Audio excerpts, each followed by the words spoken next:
नमस्कार मित्रों, मेरे YouTube चैनल पर आप सभी का स्वागत है। बहुत बहुत स्वागत है। जैसा कि आपको पता है कि हम तैयारी कर रहे हैं हिंदी साहित्य की। ठीक है जी। तो हिंदी साहित्य में हम तैयारी कर रहे हैं नेट जेआरएफ हिंदी साहित्य इकाई 7 हमारी चल रही है और हमारी आज कहानी है दुलाई वाली। ठीक है। देखिए, अगर आपको ये वीडियो पसंद आ रहा है तो प्लीज़ लाइक और कमेंट ज़रूर कीजिए कि क्या कमी है इसमें, क्या आप आगे कौन सी यूनिट से आप पढ़ना चाहेंगे, तो आप कमेंट ज़रूर कीजिए। और सबसे बड़ी बात, आप कमेंट करते हैं तो मुझे थोड़ा नाम पता लग जाता है, तो मैं उनका धन्यवाद करना चाहती हूँ। सबसे जो शुरू के मेरे व्यूअर्स हैं, टीचर जी और योगेंद्र जी, बहुत बहुत धन्यवाद उन सभी का।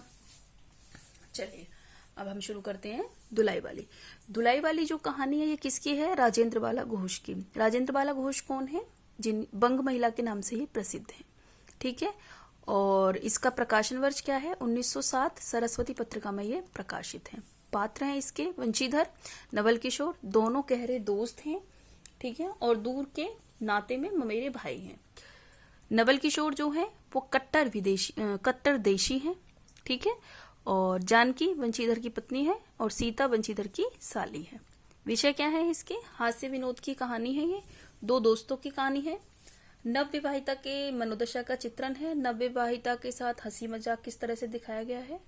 ठीक है।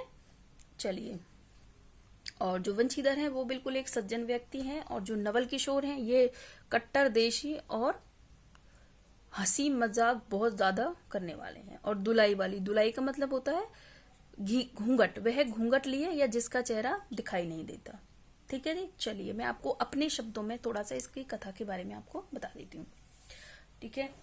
वंशीधर इलाहाबाद के रहने वाले थे और बनारस में उनकी ससुराल है। ठीक है। और नवल किशोर की आगरा में ससुराल है। वंशीधर जो है अपनी पत्नी को विदा कराने के लिए आए थे। ससुराल में एक उनका साला है, एक साली है, और सास के सिवा कोई नहीं है। ठीक है जी। चलिए, अब नवल किशोर ने वंशीधर को एक पत्र लिखा। अब पत्र लिखा तो वो ना कि हम आज ही इलाहाबाद के लिए रवाना होंगे। जब ये पत्र उन्हें मिला वंशीधर को, तो वो घर जाते हैं और घर जाते हुए कहते हैं, सीता सीता यानी कि सीता कौन? वंशीधर की साली, अपनी बहन से कहो कि हम आज ही चलेंगे। और सीता इतना कहकर अपनी बहन को बुलाने के लिए चली जल्दी है। तब जानकी आती है तो झुंझला कर कहती है कि आज ही जाना होगा। यह क्यों? भला आज क्यों जाना होगा? तुम जानते हो कि मुंह से कह दिया बस छुट्टी हुई। लड़की कभी विदा कही है मालूम होता है? आज किसी सूरत में नहीं चलेंगे।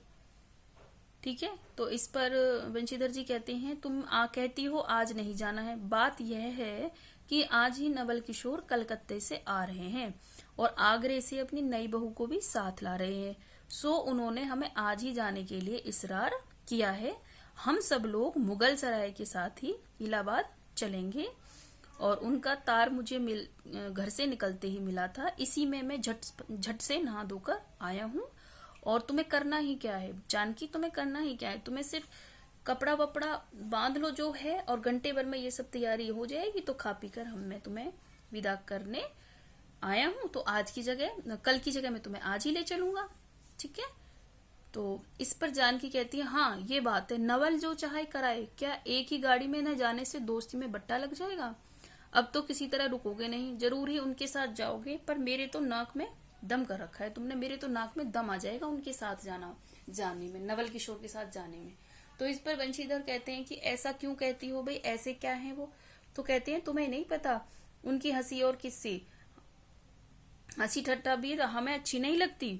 उनकी हंसी मुझे नहीं भाती। एक रोज की बात है कि चौक में मैं पैठी पूड़ियां काट रही थी कि इतने में न जाने कहां से आकर नवल चिल्लाने लगे, ए बुआ देखो तुम्हारी बहू पूड़ियां खा रही है।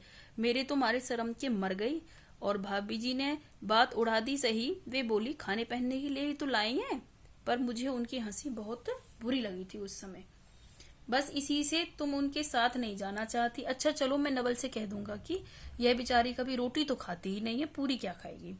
इतना हंसते हुए वंशीधर कोठरी से बाहर चले गए और बोले, मैं तुम्हारे भैया के पास जाता हूँ, तुम रो रुलाकर जल्दी से फटाफट से तैयार हो जाओ। इतना सुनते ही जानकी देई की आंखें भर आई और आषाढ़ सावन की ऐसी झड़ी लग गई। ठीक है जी। अब हुआ क्या, बंशीधर का जाना तय हो गया उसी दिन। ठीक है, सीता भी साथ जाने के रोने लगी, लेकिन माँ ने उसको समझा बुझाकर मना लिया। ठीक है, चलिए अब वंशीधर चलते हैं कहाँ, वंशीधर चलते हैं इक्का लेने के लिए, क्योंकि स्टेशन तक जाना है उन्हें। अब स्टेशन तक जब वो इक्का लेने चलते हैं तो देखते हैं कि इक्का में तो पराये मर्द के साथ भी बैठना पड़ेगा जानकी को, तो इससे अच्छा है कि मैं अपनी एक पर्सनल पालकी ही कर लेता हूँ। तो उसने पालकी करी, पालकी वाले ने मांगा 1.5 रुपया। 1.5 रुपया देखकर बंशीधर जी कहने लगे कि रहने दो, हम तो इक्के में ही चल देंगे, क्या हुआ, स्टेशन तक भी तो जाना है। ठीक है, अब वो इक्का ले आए और इक्के पर सामान रखा, जानकी देवी को बिठाया और खुद बैठकर चल दिए। सिक्रोल के स्टेशन के पास पहुंचते पहुंचते जानकी बेचारी चुप हो गई रोते रोते, और उन्होंने अपनी आंखें पूंछ ली। दोनों चुपचाप चले जा रहे थे कि बंशीधर ने देखा कि ओ तेरी क्या हो गया। तो इस पर जानकी बोली क्या हुआ। तो इक्के वाले से बचकर उसने कहा कि मैं तो ये विदेशी धोती पहनकर आया हूँ, और विदेशी धोती नवल किशोर को तो बिल्कुल पसंद नहीं है, वो तो कट्टर स्वदेशी ही है। अब इसी बात पे वो मुझे 2-4 सुनाए बिना रहेंगे नहीं। ठीक है, इस पर जानकी कहती तो क्या हो गया, बिलायती हो या देसी हो, दाम तो दोनों का एक ही है, धोती तो है। ठीक है, इतने में स्टेशन के पास वे पहुंच गए, और स्टेशन के पास पहुंचकर उन्होंने अपना इक्के वाले से सामान उतारा और टिकट लेने के लिए चल दिए। टिकट विकट जब लेके आए तो वो लांग पुल को लांघकर दूसरे प्लेटफॉर्म पर जा बैठे। ठीक है, और नवल किशोर के मिलने की खुशी में प्लेटफॉर्म के एक छोर से उस छोर तक वंशीधर टहलते रहे। देखते देखते गाड़ी आ पहुंची। ठीक है, और वंशीधर एक बार गाड़ी में घुसे जल्दी से और एक एक डिब्बे को देखा, किंतु नवल किशोर नहीं मिले। अंत में तो खिजला उठे और सोचने लगे मुझे तो वैसे चिट्ठी लगी थी और आप नहीं आया, मुझे उल्लू बना दिया। उसने 2-3 बार वो गाड़ियों को उस गाड़ी को आगे पीछे सब जगह से घुसाकर हर तरह से देखा, लेकिन नवल किशोर से नहीं मिला। ठीक है, अब हुआ ये कि अब नवल किशोर ने उसने वंशीधर ने जानकी को बताया कि हो सकता है नवल किशोर किसी समस्या में आप फंस गए हो, तो चलिए हम चलते हैं, और वो हो सकता है अगली गाड़ी में आ जाएं। और जानकी को उन्होंने जो डब्बा था रेलगाड़ी का औरतों का, उसमें बिठाया और खुद उनके पीछे बैठ गए। ठीक है, तो दोनों अलग अलग बैठे थे। अब दोनों अलग अलग जब बैठे थे तो जिसमें वंशीधर बैठे थे उस सब कमरों में मिलाकर कुल 10-12 ही स्त्री पुरुष थे। समय पर गाड़ी छूटी। नवल की बातें और न जाने क्या अगड़ बगड़ सोचते सोचते कई स्टेशन पार करके मिर्जापुर वो लोग पहुंच गए। अब मिर्जापुर में उनको पेट से परेशानी हुई कि भाई कुछ खाना पड़ेगा, भूख लगी यानी कि। ठीक है, तो वंशीधर प्लेटफॉर्म पर उतरे और पानी के बम्बे से हाथ मुंह धोकर एक खोचे वाले से थोड़ी सी ताजी पूड़ी और मिठाई लेकर निराले में बैठ अपने उन्हें ठिकाने पहुंचाने लगे। पीछे से जब उन्होंने अपने पेट पूजा कर ली तो पीछे से उन्हें जानकी की सुध आई। अब जब वो जानकी की सुध आई तो उन्होंने कहा कि स्त्रियां तो नटखट होती हैं, वो रेल में खाना पसंद भी नहीं करती, पूछने की क्या बात है। लेकिन फिर भी वंशीधर जानकी के जहां पर जानकी बैठी थी वहां पर आए और उन्होंने पूछा कि आप ये खाना खाओगे, तो जानकी ने मना कर दिया। वंशीधर अपने कमरे में फिर से आ गए, यानी कि अपने डब्बे में फिर से आ गए, और एक मुसाफिर अधिक दिख पड़े थे, और आगे वाले में से एक जो स्टेशन था वहां पर एक उतर भी गया था। ठीक है, उनके कमरे के पास वाले कमरे में एक भले घर की स्त्री बैठी थी। वह बेचारी सिर से पैर तक ओढ़े, सिर झुकाए, एक हाथ लंबा घूंघट काढ़े कपड़े की गठरी से बनी बैठी थी। वंशीधर ने सोचा कि इनके संग वाले भद्र पुरुष के आने पर उनके साथ बातचीत करके समय बिताएंगे, क्योंकि वो देख रहे थे कि ढकी दबी जो महिला है बैठी है, तो यानी कि एक अच्छे घर की है। ठीक है, तभी वह स्त्री कुछ अक चकाकर थोड़ा सा मुंह खोल जंगले के बाहर देखने लगी। जो ही गाड़ी छूटी वह मानो कांप सी उठी। रेल का लेना देना तो हो ही गया था, अब उसको किसी की क्या परवाह। वह अपनी स्वाभाविक गति से चलने लगी। प्लेटफॉर्म पर भीड़ भी नहीं थी, केवल 2-4 आदमी रेल की अंतिम विदाई तक दिख रहे थे। ठीक है,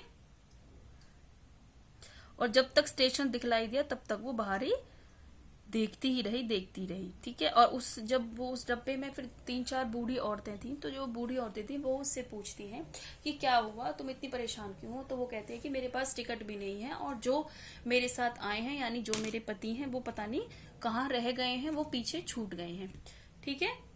इस पर बहुत सारी बातचीत होती है आपस में। एक बंदा तो उसको सब मतलब उसको, और जो बूढ़ी स्त्री और जो गाड़ी में जितने भी लोग होते हैं उन सब ने उस स्त्री को और मतलब समझाया नहीं और उसे भावुक कर दिया कि पता नहीं अब तो इसके साथ क्या ही होगा, क्योंकि इसके पास टिकट नहीं है। ठीक है। और इस पर बेसिर पैर की बात सुनकर वंशीधर बिल्कुल ऊब उठे। तब वे उन स्त्रियों से कहते हैं कि तुम तो नाहक उन्हें डराए जा रही हो। उस स्त्री को जरूर इलाहाबाद तार गया होगा और दूसरी गाड़ी में वो आ जाएंगे। ठीक है। मैं इलाहाबाद जा रहा हूँ, मेरे संग भी स्त्रियां हैं जो ऐसा ही है, तो दूसरी गाड़ी के आने तक मैं स्टेशन पर ही ठहरा रहूंगा। तुम लोगों में से यदि कोई प्रयाग उतरे तो थोड़ी देर के लिए स्टेशन पर ठहर जाना। इनको अकेला छोड़ना उचित नहीं है।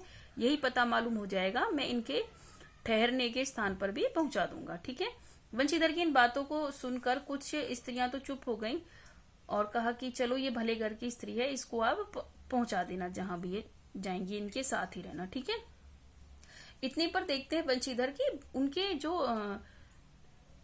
पिछले कमरे में केवल एक स्त्री जो फारसी सी छिटकी दुलाई ओढ़े अकेली बैठी थी, कुछ नहीं बोली। कभी कभी घूंघट के भीतर से एक आंख निकालकर वंशीधर की ओर ताक देती और सामना हो जाने पर फिर मुंह फेर लेती थी। वंशीधर सोचने लगे कि वैसे तो ये भले घर की स्त्री दिखती है, लेकिन इसका आचरण ठीक नहीं है। तो उस स्त्री के बारे में वंशीधर ने अपने मन में ये बैठा लिया कि ये भले घर की दिखती है, लेकिन जिस तरह से ये मुझे देख रही है उस तरह से ये भले घर की है, लेकिन आचरण इसका ठीक नहीं है। ठीक है। गाड़ी इलाहाबाद के पास पहुंचने को हुई। वंशीधर उस स्त्री को धीरज दिलाकर आकाश पाताल सोचने लगे। यदि तार में कोई खबर न आई होगी तो दूसरी गाड़ी तक स्टेशन पर ही ठहरना पड़ेगा, और जो उससे भी कोई ना आया तो क्या करूंगा। जो गाड़ी नैनी से छूट गई, अब साथ ही उन अशिक्षित स्त्रियों से फिर मुंह खोला। क्या करोगे भैया, कैसे करोगे, क्या होगा, ऐसा ना हो कि रात रात में इसके कोई जेवर छीन कर ले जाए। ठीक है। तो इस सब बातों से वंशीधर लाल पीले हो गए और उन स्त्रियों को धमकाने लगे कि आप सब चुप रहो, इनको परेशान मत करो। ठीक है। तो फिर क्या होता है कि स्टेशन आता है, सब एक जगह रुक जाते हैं। वंशीधर जानकी को बुलाता है और उनको सारी जो ये घटना हुई है वो सब बताता है। तो उनके साथ ही जो वो भद्र महिला थी, आचरण गलत था जिसका, वो भी उतरती है और सारे एक साथ ही बैठ जाते हैं। ठीक है। अब सारे एक साथ बैठ जाते हैं। वंशीधर कहते हैं कि मैं एक बार टिकट मास्टर के पास जा रहा हूँ कि देखता हूँ कि वो कुछ कर सकते हैं, तो आप सब यहीं एक साथ बैठो। अब वो वापस आते हैं वंशीधर, तो बड़े असमंजस में होते हैं कि कहाँ गए सब, अभी तो यहीं थे। यह कहकर वे चारों तरफ देखने लगे। आज कैसी बुरी साइड में फंसे कि घर से निकले कि एक के बाद एक दूसरी आपद में चले आ रहे। यानी कि जहां पर वो उन स्त्रियों को बैठा के जाते हैं, एक जानकी, एक वो अच्छे घर वाली स्त्री थी और एक वो बुरे आचरण वाली स्त्री और एक बुढ़िया थी। 4 औरतों को वो बैठा के जाते हैं, लेकिन वहां से उन्हें कोई नहीं मिलता। बुढ़िया तो जब ही निकल जाती है कि कहीं ये मुझे ना फंसा दे इस टिकट के चक्कर में। ठीक है। तो इतने में देखते हैं कि सामने से एक दुलाई वाली जो स्त्री है वो आती है। तो वो कहते हैं कि तू ही उन स्त्री नहीं, वो जानकी को और उस भले घर की स्त्री उन दोनों को बिठा के जाते हैं और साथ में बुढ़िया वहां से चली जाती है। तो वो देखते हैं जो वो भद्र महिला थी, वो जो गलत आचरण था वो सामने से आती रहती है। तो इस पर वंशीधर बड़े क्रोधित होते हैं और कहते हैं कि तू ही उसको उन स्त्रियों को यहाँ से ले गई है। इतना कहना था कि ढुलाई से मुंह खोलकर नवल किशोर खिलखिलाकर उठ पड़े, हंस पड़े बहुत जोर से। अरे ये क्या, ये सब कर तू तुम्हारी है, अब समझ गया मैं, कैसा गजब तुमने किया है। ऐसी हंसी मुझे अच्छी नहीं लगी। मालूम होता है कि वो तुम्हारी ही बहू थी। अच्छा वो गई कहाँ। तो इस पर नवल किशोर कह रहे हैं कि तुम भी चलो, वो सब पालकी में बैठे हैं। तो वंशीधर कहते हैं पहले मुझे ये बताओ कि तुम कहाँ थे अब तक, कैसे तुम यहाँ से आए। तो वो कहते हैं कि मिर्जापुर से मैं तुम्हारे साथ नहीं लगा हूं, मैं तो मुगल सराय से ही तुम्हारे साथ चला आ रहा हूं। जब तुम मुगल सराय में मेरे लिए चक्कर लगाते थे तब मैं इस 1.5 दर्जे में ऊपर वाले बेंच पर लेटा तुम्हारा तमाशा देख रहा था। फिर मिर्जापुर में जब तुम पेट के लिए यानी कि पूड़ी खाने के लिए उतरे थे तब भी मैं तुम्हारे पास से निकल गया, पर तुमने मुझे नहीं देखा। मैं तुम्हारी गाड़ी में जा बैठा, सोचा कि तुम्हारे आने पर प्रकट होऊंगा, फिर थोड़ा सा और देख ले करते करते यहाँ तक नौबत पहुंची। पर अच्छा चलो, जो हुआ उसे माफ करो। यह सुनकर वंशीधर प्रसन्न हो गई। दोनों मित्रों में बड़े प्रेम से बातचीत होने लगी। वंशीधर बोले, मेरे ऊपर जो कुछ बीती सो बीती, पर वो बेचारी जो तुम्हारे जैसे गुणवान के संग पहली ही बार रेल की यात्रा कर रही है, उसे तो तुमने बड़ा ही तंग किया है, उसे बहुत रुलाया है, बहुत डर गई है बेचारी। नहीं जी, इस पर नवल किशोर कहते हैं कि डर किस बात का, तुम और मैं दोनों गाड़ी में ही तो थे। चलिए, और पर हाँ, यदि मैं स्टेशन मास्टर से इत्तला कर देता तो बखेड़ा हो जाता। अरे तो क्या, मैं मर थोड़े ही गया था, 4 हाथ की धुलाई की बिसात ही कितनी है। इसी तरह बातचीत करते करते दोनों गाड़ी के पास आए। देखा तो दोनों मित्र बंधुओं में खूब हंसी हो रही है। जानकी कह रही थी, अरे तुम क्या जानो इन लोगों की हंसी कैसी होती है, हंसी में किसी के प्राण भी निकल जाएं, पर इन्हें तो दया भी नहीं आती। चलिए, यहाँ पर इस कहानी का समापन होता है। तो प्लीज अगर आपको ये वीडियो अच्छी लगे तो लाइक करें, कमेंट करें और सब्सक्राइब जरूर करें। और कमेंट करके मुझे बताइए प्लीज कि आपको ये वीडियो कैसी लग रही है। ठीक है, आपका बहुत बहुत धन्यवाद।